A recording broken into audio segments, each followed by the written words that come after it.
Alex freaking Reyes. Pain. That's you want to know why I'm a sports fan, why I follow tennis, so why I follow the WNBA playoffs, why I love every single sport. You know why? Because by October every single year, my teams are done. Boston College, in a sport that is only Alabama, Clemson, and a handful of SEC schools. We're in a sport where only a handful of losses and you're basically, irrelevant. You get to play in the Peach Bowl. The Falcons, I get to deal with that every year. I only get a few weeks to get my hopes up. And then, our quarterback gets injured for BC. We lose to a bad Clemson team. The Falcons can't get it out of their own way since being up 28-3 in the Super Bowl. And the St. Louis Cardinals haven't won a World Series in a decade. And of course, it's me watching that game, knowing even the second we were up 1-0 in the top of the first against Max Scherzer, we were going to lose that game. Mike Schilt, should you have put Reyes in? I mean, our season would have ended because we had some guy named McFarland in anyway. I mean, yeah, he's been fine. Do you leave him in? Who do you else to go to in the bullpen? Is it Genesis Cabrera? I mean, there's so many. That's so minuscule a thing. I get Alex Reyes had one of the shakiest months ever, like the streakiest player ever. My God, he was lights out, an all-star, had one of the worst Augusts ever, blows up, loses the closer role. But then he was pretty good in the win streak. 7 of 9 scoreless appearances, 5 wins out of the bullpen, 3 holds. I mean, he really helped us into the playoffs. So I don't dislike, he's got nasty stuff, but of course, Chris Taylor comes in, first guy he faces, Chris Taylor, who went 7 of 58 to end the season, basically lost his job, his everyday playing time. That's batting $121, 1 home run, 5 RBIs, 23 strikeouts. Ray is a strikeout pitcher. And of course, Chris Taylor launches a home run. Again, I didn't even bet the game because I figured, I'm bad luck when I bet the game. So I stay away from it. And of course, the Cardinals, whoever was even on Cardinals run line, they just thought maybe it's a 1-run game. Bam. 2-run homer game season. Playoff favorites, World Series favorites move on. The Dodgers, the defending champs. Cardinals, here's why the bullpen move doesn't matter. And again, it's, if Reyes strikes him out and then we go win this game, we get a run in the top of the 10th and close it out. Reyes, shuts him down. Then we're praising Mike Schilt. Just like if when Dave Roberts pulled Max Scherzer, right? Everyone's going, holy crap. Joe Kelly comes in, shuts down the door. We're not even talking about it. If the Dodgers lose, that's all we're talking about. If that blew up in his face, it's all, that's how sports talk goes. Here's why the Cardinals lost. And I feel like this is just the most Cardinal game ever. I get Scherzer's good. I get the Dodgers are good. 0 for 11 runners in scoring position. How are you going to win? How? Right? You get a run. You can't hold it. I mean, the pitching held us in the game. Waino was fine. He gives up the home run to Turner. I mean, he hung one. He had a great, he worked into out of trouble, gritty performance from Waino. He was loving it. I'm excited to get him back another year. But that's the thing. It's like, okay, let's run it back and have a wild card team. Are we going to be better than the Brewers? The Reds are still going to be up there. Are we going to be able to, overtake them again late? Do the Cubs do anything? Are they going to try and improve? Pirates, the Pirates are claiming that they have something to build off of. They did go over their win total. It's so deflating because you have a great September and I can't be, it was a special September. That was the team. We were the talk of baseball. And then in the blink of an eye, it's gone. And now you're a non-story. You're just a little small town team out of St. Louis that has a great fan base, but we're a non-national topic until next March. What are we going to do? Say goodbye to Matt Carpenter. I loved his career, bad contract towards the end, a guy that was at his best, one of the greatest hitters. I could watch Matt Carpenter taking a bat all day when he was, hitting home runs. He's always taking good at bats, taking pitches, extending at bats. But it just didn't work out. So say goodbye to Matt Carpenter. Carlos Martinez, see you later. Both of these are club options. They're both going to be declined, you would think. See you later, J.A. Happ and John Lester. Thanks for playing. I mean, good Lord, you get them for a couple of months and then one game playoff, they don't even see the field, right? So, great. They're unrestricted free agents. No reason to bring them back. I've been saying this. Why didn't we go after Max Scherzer, Trey Turner? We clearly have a need at shortstop. Sosa's fine. He helped fill the starting role and defensive role when DeYoung couldn't figure out how to hit. How's that contract going to look? Is DeYoung going to bounce back? We could have used Trey Turner. He's still under contract for another year. Scherzer's about to be a free agent, but he's a St. Louis guy. We should go after Scherzer this offseason. I wanted Scherzer at the break. If we're going to pay Waino and Molina millions of dollars late in their career saying, hey, we're going for it, then freaking go for it. Let's get on the same page here. Go after. I want to see you going for it now. I want to see you going after Scherzer and Trey Turner, not letting the rich get richer in the Dodgers. They realize what they have. They're going for it every single year, and they're going for it. They're trading for Machado, and et cetera. We're trading for J.A. Happ and John Lester. We've been doing that for 10 years at the deadline. It's why we've been playing 500 baseball every single year, even when we're missing the playoffs. When we're making the playoffs, we had the surprise NLCS run in 2019, and then we got swept. It's just frustrating. Mike Schultz, fine. Again, who are you going to bring in there? Whitley. I would not have wanted to see Andrew Miller. Genesis Cabrera was, he had his fair stretches of being really awful out of the bullpen. Do you leave McFarland in? As soon as I saw McFarland, and I know the numbers have been fine, but TJ McFarland, that's just a comedic name for the way for the Cardinals to lose. And it ends up giving them the loss, right? Or maybe it was Reyes, I don't know, the 2-run homer. Okay. This offseason, we've made splashes. Goldschmidt, Arenado. But again, the trade deadline, that's where you really add on to your team. Again, we're just essentially saying run it back, right? Are we going to make a splash this offseason? Decent free agent pool. Go after Scherzer. Go get Seager, Corey, not Kyle. Trevor Story. He would be awesome if we signed him. Carlos Correa, he's banging a trash can, but that dude's electric. We'll see him in the postseason. Marcus Stroman, I would love. Fill out that rotation nicely. Marcus Semien, what a year for him. He's going to get a bag. Hell, I'd take Robbie Ray, maybe the AL Cy Young resurgence.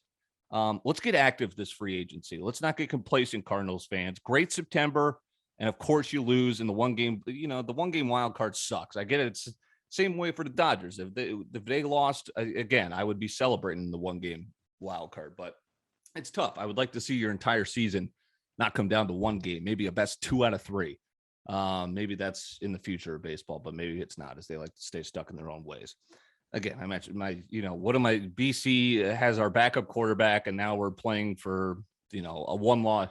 We got NC State coming up next week. We're bye week. It's just, it's hard to get excited. I will stay excited, but it's tough. Cardinals done. I don't have an NHL team. I just watch the sport.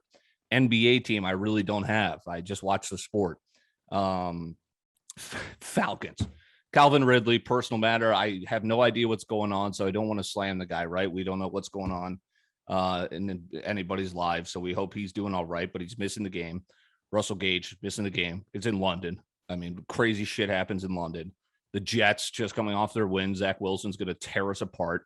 Worst defense in the league, giving up the most points per game to an opponent. Matt Ryan is going to throw to Cordero Patterson, try and get the ball to Kyle Pitts, and then Olamide Zacchaeus. Falcons season's over. What am I? And I've actually done a good job of not hyping myself up this year. I knew we were going to get destroyed by the Eagles. I had a glimmer of hope when they were down by maybe one score against the Bucs. Then I knew they were going to beat the Giants, which looks pretty good in hindsight. And then you should have beat the Washington football team. And of course, you collapse in the final minute because you are the Atlanta Falcons. They're going to beat the Jets? I don't think so. But let's wrap up here and get some more NFL headlines from our guy, our weekly hit with Ricky Larson of Lucky Shots Media. Cardinals, you're killing me. You're killing me. Let's talk some NFL football. Let's get to the NFL. It's our weekly hit with Ricky Larson, Lucky Shots Media. Follow him on Twitter, YouTube. We've got the links posted for you here. Let's talk just some different fantasy storylines coming on into this week as we approach NFL Week 5. We've got the Thursday Night Football game, a good one tonight. This will be posted, so we will break down that game briefly to close this out here. But I want to start with quarterbacks and kind of something I saw that was interesting. Derek Carr having a great season. and then did not perform great, or kind of how he had the first couple of weeks against the Chargers. Bosa, that defense, able to get to it. And I read this quote where Derek Carr was pissed off that Bosa had some post-game comments that basically said, hey, we knew once we knocked him around a couple times, he shelled up. And my question is, do you stay away from Derek Carr in potential matchups like, say, the Bears, if Khalil Mack can get there? No. I still believe in Derek Carr for this season as of right now. Mm-hmm. It was just a really good game plan by the Chargers. And you kind of look at the first quarter, the Raiders also had that same game plan against Justin Herbert. So are we going to stay away from Justin Herbert because of what happened? Right. We won't, and sure, he's got 2 tough matchups coming up, Chicago and Denver. Mm-hmm. Those are tough. So if you can try to pivot away from him for the next couple of weeks, sure, go ahead. But after that, he's got the Giants, he's got the Eagles, Cincinnati, Washington, and those are really good matchups. So don't drop him or anything. Right, but if you want to pivot away from him for these next 2 weeks, go ahead. I wouldn't. If I had Derek Carr, I'd roll him out still. You're still sticking with starter. What are some streaming options for those that maybe have a quarterback that you're a little bit more worried about that could potentially be a pop and play? One I really like is Taylor Heineke. Mm-hmm. He's not doing anything special, but he's going out. He's throwing for 250 to 300 per game. He's got Terry McLaurin, who's an animal. He lost Logan Thomas, but he also got Curtis Samuel back. So that offense is a team that they may not be doing well in real football, but for fantasy football, they're doing great. So he's a guy that I would look at. And then, if Teddy Twinkletoes is out there, and I believe he'll still play this coming week. Yep, that's right. Injured against the Ravens. Looks like questionable, on track to play this week. Well, and when somebody comes off of a concussion, you gotta always watch whether or not they'll play that next week. But those are a couple of guys that I wouldn't mind rolling out. Even Ryan Tannehill, that offense has kind of been struggling, but he's a guy that's always pretty consistent. Should have AJ Brown this week. Yeah, that's right. So, and they got the Jags. I think he's still somebody you could roll out. Yeah, and like you said, it's against the Jags. So, I like it. I like how you brought up Curtis Samuel. We'll get back to kind of receivers making their so-called debuts potentially this week. But sticking with quarterbacks, what's a quarterback you trust the most, right? We're talking streamers. We're talking, do you really love your guy? Who's the guy that you are just, hell yeah, I'm going to get my points through my quarterback position this week? I've marked down no particular order. Russell Wilson, Mahomes. How about Stafford, Kyler Murray? Is there anyone I'm missing? Who is the quarterback you trust, Ricky Larson? Besides Kyler, because I'm rolling him out every single week in one of my leagues. And Justin Herbert, who I'm also rolling out. I love Herbert. He's great.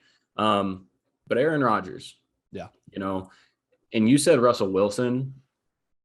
I don't know how much I trust Russell Wilson. It's not that I don't trust Russell Wilson. It's just I don't trust Pete Carroll. I don't trust that offensive play calling to, supplement anything like that. But Aaron Rodgers, I will always trust in Aaron Rodgers. He's got Devontae Adams, probably arguably the best receiver in the league. Mm-hmm. He got things going with Randall Cobb last week, which you love to see. Yeah.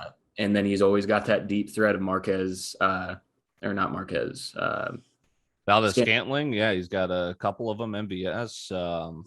I mean, they throw out new receivers there, it seems, almost every week. But hey, Rod. Yeah. And Rodgers is somebody I'm rolling out in DFS this week. Yep. They play Cincinnati, so they haven't really proven to be a defense that's going to stop the pass. So he's somebody I trust for this week. The craziest NFL game of the past year was trying to explain how the Saints dismantled Green Bay. And then we remember it was in Jacksonville because of the hurricane. Like just a weird scenario for week 1. And now Aaron's back to being Aaron. Well, and we Jacob and I on my show that's going to be out today. Yes. We talked about the Saints a little bit and just they're confusing as hell. Mm-hmm. Like besides week 1, which I think was a fluke, just judging on the way they've played the past 3 games since then, and to not give Alvin Kamara a single target last week is just, it's bonkers. So we kind of talked about, we just don't know what's going on with the Saints and the Falcons, Oh yeah. Those 2 teams are just really confusing to us so far. Make sure to check that out. Lucky Shots Media. This is Ricky Larson, his weekly show dropping today. So lots of good stuff to diving into the new week of NFL football. Is Derrick Henry one of the most sure things we have ever seen in the last couple of years? 113 attempts. I mean, they don't even care. They're just like, here, Derrick, you're this is your career. We are going to run you into the ground 20 more times than the next guy in terms of rushing attempts. What did I miss here? Why were we drafting Christian McCaffrey? Why were we going Cook next? Why were we going Devonta Adams? Where was Henry slipping? Like, I mean, this guy is just, he never gets injured. He's always leading the league in rushing. It's crazy. This guy is such a surefire thing in running back. The biggest reason that people tend to steer away from Henry as opposed to those other guys you talked about is, one, with his workload, like you expect there to be an injury at some point, especially because he's had this workload since he was in high school. Correct. Like 300 plus carries every single year he's played running back since he was in high school. That's insane.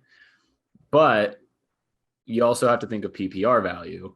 And when you have a guy like Derrick Henry who doesn't get receptions, you're like, is it going to be, weeks where I'm getting maybe 15 points because he just ran for 150 yards and that's it. Right. But Derrick Henry is PPR prone. Yeah. Oh, bless you. No problem. He's a guy that's PPR prone because he will run for over 100 yards every single week. He will get a touchdown, at least one at some point. And the Titans are kind of working him in now to the passing game, But regardless of the passing game, he will get you at 15 to 20. He'll go off for 47. Like, he's a guy that we shouldn't sleep on. He should be, if not number 1, that number 2 pick, because McCaffrey, obviously, with all of the workload he gets, but he gets injured. So, yeah, that's the thing is, like, hindsight's always 20/20, but I'd be interested to see how the year ends up. Is Derrick Henry just going to blow away like Cook and McCaffrey in terms of fantasy points? We'll see. Some top receivers right now. I love what I'm seeing from Terry McLaurin. These young guys kind of stepping up. Deebo Samuel, DJ Moore is flying onto the scene, getting 25 points per game fantasy-wise. Justin Jefferson making a case for Rookie of the Year last year. He's doing it again this year in the receiving game. I got to go Tyreek Hill, though. That guy's the fastest guy in the league, maybe the world. Had a huge day. Who are some of your top receivers and a good young bunch we've got in the NFL to watch? Yeah, one guy that I do have to apologize for is DJ Moore. At the beginning of the season, I was really harping on him because I'm like, he doesn't get all of the targets. He doesn't get touchdowns. If he's scoring for you, it's one big play, and that's where he's scoring. This year, he's killing it. He's getting a lot of targets. He's getting touchdowns. He's getting all of that. Another guy, Jamar Chase. He's another one I was not high on, but he's going out there and he's doing exactly what he was supposed to do, exactly what was expected of him coming out of college. He's doing fantastic. And then once he's healthy, Sterling Shepard. I don't want people to forget what he did those first 3 weeks of the season. Absolutely phenomenal. And once he's healthy, and hopefully, it'll be a couple more weeks before we see him, because you don't want to mess with hamstrings. They ruin seasons if you don't take care of them properly. So once he's back, I could see him being in that top 15 for wide receivers, honestly. The talent's always there. He's often injured, but Daniel Jones having a much improved year as well, which shouldn't go unnoticed for the Giants. It's Sterling Shepard. I like that a lot. Josh Gordon's impact. I saw one of the worst trades in one of my leagues because some guy obviously loves Flash Gordon a little bit too much. He gave up way too much for him. Just one of the more lopsided trades I've seen. Is he going to make me look foolish? What can we expect from Patrick Mahomes and Josh Gordon, reinstatement number 47? Here's all of what I have for Josh Gordon. It's been 9 years since his last full season of football. Okay. It's been a while. 2013 was his breakout year with Cleveland. He had 159 targets, 1,600 yards, 9 touchdowns. Like, the guy is obviously a great wide receiver, but it's been 2 years since the last time he touched the field. Mm-hmm. So 9 years since his last full season, 2 years since he's actually touched the field. And what's his impact going to be for the Chiefs? Look at guys like McCole Hardman this year. Mm-hmm. Has 18 targets. He's in that kind of wide receiver 2 role. Mm-hmm. Only 18 targets, only 13 catches, and 1 touchdown. He only has a 13% target share. And then you want to look back at the guy before McCole Hardman, Sammy Watkins. Yeah. He was in that wide receiver 2 role. 55 targets, 37 receptions, and 2 touchdowns last year. I don't think Josh Gordon is going to really have that much of an impact. If he's going to have an impact, it's going to be, holy crap, he just caught a 60-yard touchdown. Right. And that's going to be it. Because you have Tyreek Hill, who's that wide receiver 1. You have Travis Kelce, who essentially is either the wide receiver 1 or 2. Mm-hmm. And that's where a bulk of those targets go. Right. So, I mean, it's a cool story. Josh Gordon finally back in the league. He's going to be on the pass-happy Chiefs. But I wouldn't invest anything in him until we see maybe, he's getting 5 targets a game. Yeah. He doesn't even know the playbook. You said it, a lot of mouths to feed on the Kansas City offense, fantasy wise. Yeah, I guess we'll see. But I mean, it is a nod to how good he still has to be. Yeah. To be reinstated the day after signs with the Chiefs to their practice squad. And then a few days later, he's already up on their 53-man roster, and Andy Reid's already ready to roll him out. Like, yeah, he's still got to be really good if he, within a week, is not in the NFL, and now he's going to play in a game with the Kansas City Chiefs. Yes. So he's a guy to watch, but I don't think he's going to have much of an impact, at least this week. Speaking of this week, I kind of marked some matchups, whether after watching the Browns-Vikings game, I'm kind of looking at this Browns-Chargers game, and I'm like, is there any little bit of you that is hesitant for one of those weapons, Eckler, Allen, Mike Williams, because the Browns are so dominant? No. I would roll out both running backs for the Browns. And I would roll everything out for the Chargers. Yeah. Herbert, he's going to be great. Their offensive line is better than the Vikings. I'll just go out and say that. Sure, the Browns are a scary defense, but there are so many weapons on that Chargers side of the ball. And we saw last week, the Raiders had a good game plan, implemented it, but then the Chargers – They made adjustments. They did the football thing. They made adjustments, came out and played lights out. Eckler played insane. You had Herbert going out, throwing touchdowns. Like, this is a game where I'm honestly scared for the Browns. I don't know if their offense can keep up. Yes. And they're going to have to rely on their defense to go out and make plays. Because if you can only score 14 against the Vikings. Right. Like, not trying to, shit on the Vikings, but you can only score 14 points on the Vikings. There's something wrong with your offense. Right. That's going to be interesting. Excuse me. Chargers 2-point favorites at home. That's an afternoon slate game, one I'll be watching intently. 49ers Cardinals. I can't figure out the 49ers defense, right? I don't know, just interesting game. I can't figure out the Cardinals offense either. You've got, D-Hop, and then Rondale Moore's there a couple weeks. Now he's not. Christian Kirk is coming onto the scene. Now he's not. James Conner's getting into the end zone a couple of times. Like it's a mystifying offense, and I wonder if that's on design. Storylines from this game, fantasy wise, what are we going to see from Trey Lance? Right, potentially Jimmy G. We'll see. What are your thoughts on this game? So on the 49ers side of the ball, you would hope that they're going to play Lance. We saw how Jimmy G played last year when he had an injury, that ankle injury. Sure, it's not his ankle this year. It's his hamstring, I believe. So, yeah, I don't have that. Yeah. But still, that's going to affect the way that he's planting, the way that he's throwing, all of that. And Lance didn't look bad last week coming in. He only completed 50% of his passes, but he had a good connection with Debo. He's got George Kittle out there that's a stud, and he can run the football. It's an offense that's very creative, and with Trey Lance in there, we've already seen how they can be creative with him. I think he should be the move for the Niners, but we'll just have to see. But the Cardinals, I think it's going to be a Kyler Murray show. Right. I don't know anything outside of that. Yeah. Right. I would expect James Conner to probably get another touchdown because they just give him the ball when they're inside the 15.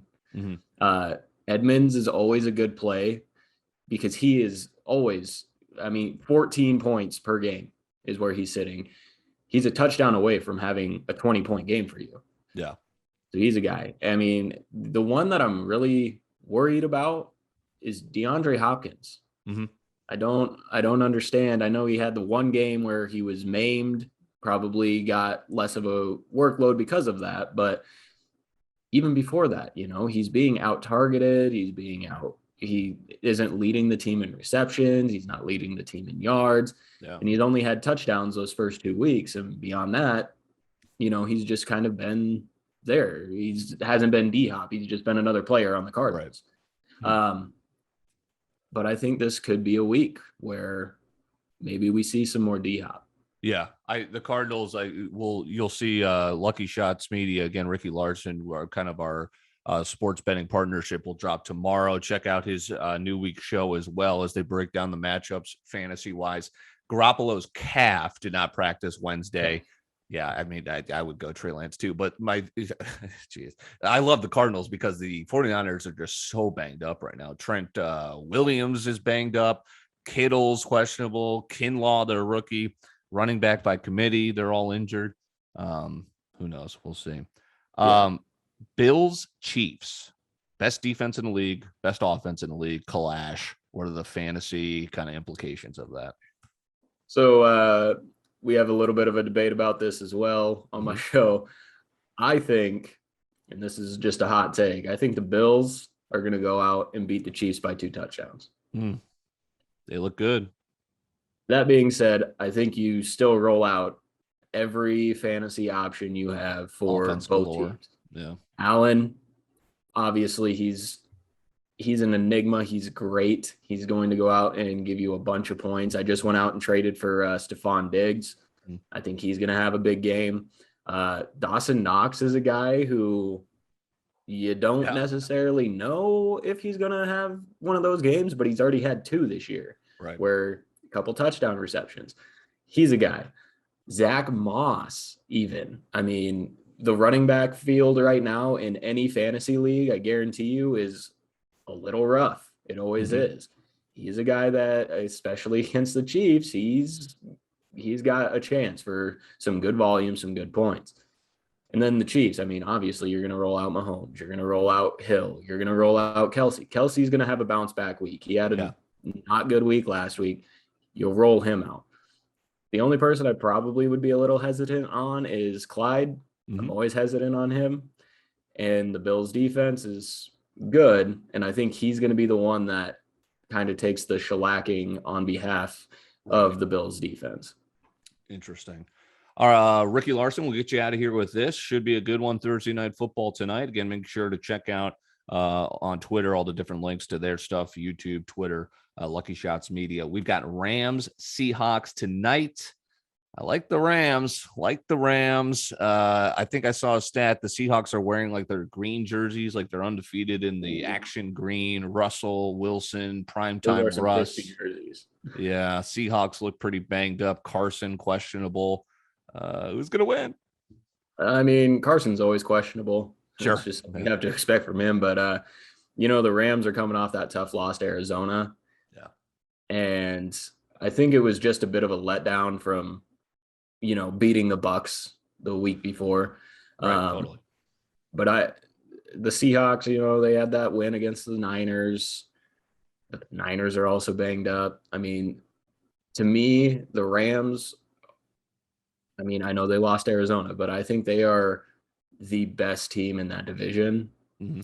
And I think they're going to go out and, sadly enough for Russ and the Seahawks, I think they're going to put on a show. That offense, back in the day, they were called the greatest show on turf, those Rams with Kurt Warner. I think they're kind of back into that area. They've got a cannon arm quarterback in Matt Stafford. Yep. They have an insane talent in Cooper Kupp. They have other guys that are around him just being overshadowed because Kupp's been so good. I mean, you still have Robert Woods, who's an animal and could go off at any time. Darrell Henderson's really good. So I think I'm just very excited to see this game. But again, my big thing with Thursday night divisional matchups is anything can happen. Yeah, certainly. There's some weird magic on Thursday nights that just make games crazy, especially when they're inside a division. So, I'm sitting here thinking that the Rams are going to kind of handle them, but it could be an actually good game, and we could get our popcorn out and have a good time. Yeah, Lane Kiffin, shout out. Seahawks, I mean, I think it's going to be offensive heavy. I like the Rams. I like the over. Hopefully go to a great game. It's going to be like chilly 50s, a little bit windy in Seattle. Don't know if that'll affect Stafford and the Dome boys from LA a little bit. He played for Detroit, played up in Green Bay. He'll be fine. True. Yes, he's got the NFC North tundra under his belt. I like what you said. The letdown factor after beating Tampa Bay, you lay an egg against the really good Arizona Cardinals team. Seahawks, you lose to the Vikings, not great. Then you bounce back against San Francisco. Maybe a letdown here. We'll see. Yeah, I think you're right. I mean, we talked about the fact that if you struggle to beat the Vikings, you're kind of questionable. So I don't know. I mean, I think if the Seahawks are just play calling away from being a great team, Russell Wilson is by far your best player. Just give him the damn ball. Right. Let him go out and make the plays. Tyler Lockett is insane. Turn him loose. Metcalf is a freak of nature. Yes. Just let Russ go out there and do his thing. Every time he goes out there and does his thing, the Seahawks are competitive in whatever way. I mean, their defense, it's questionable. It's not the Legion of Boom anymore. No. But I mean, I would go out and say their offense, if they give Russ the ball, is the Legion of Zoom. Yes. They could definitely be incredible if they just let Russ be Russ. Ready for another great football matchup tonight and this weekend. Ricky Larson, appreciate you each week, and we'll talk to you guys next week. Very good. Thank you. Appreciate it.